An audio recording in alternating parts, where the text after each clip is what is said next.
make some attempt whereby those who are not prepared to come will come. Let us make it possible for them to come.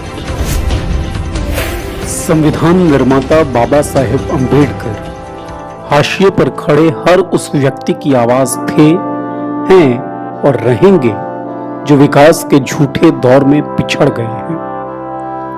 वो उन दलितों के मसीहा हैं जिन्हें किसी वक्त सामूहिक कुएं से पानी भरने तक का हक नहीं होता था। वो उन महिलाओं के रहबर हैं जिन्हें पितृसत्तात्मक मनुवादी व्यवस्था घर की चारदीवारी के भीतर कैद करके रखना चाहती है। बाबा साहेब उन विचारों के जनक हैं जो इस समाज में न्याय को स्थापित करने की कोशिश करती हैं।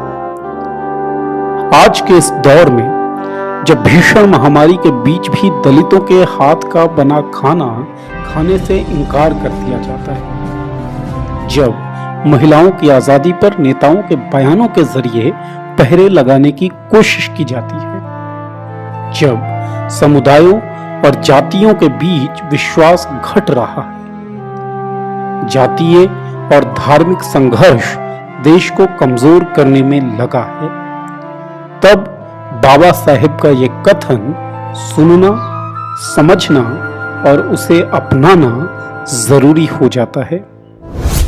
Let us leave aside slogans. Let us leave aside words which frighten people.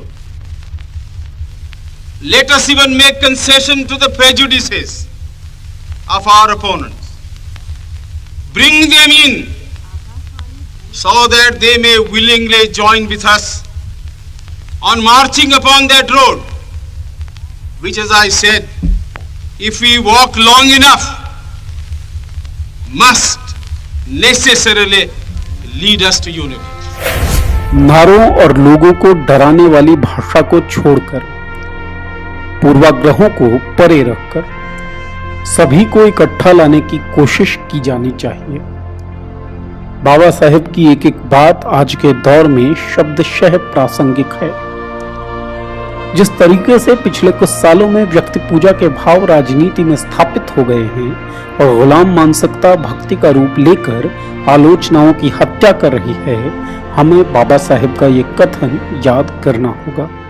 धर्म के क्षेत्र में भक्ति आत्मा की मुक्ति का मार्ग हो सकता है, परंतु राजनीति में भक्ति या न्यायिक पूजा पतन और अंततः तानाशाही का सीधा रास्ता है। इससे बचने का उपाय भी बाबा साहेब बताते हैं।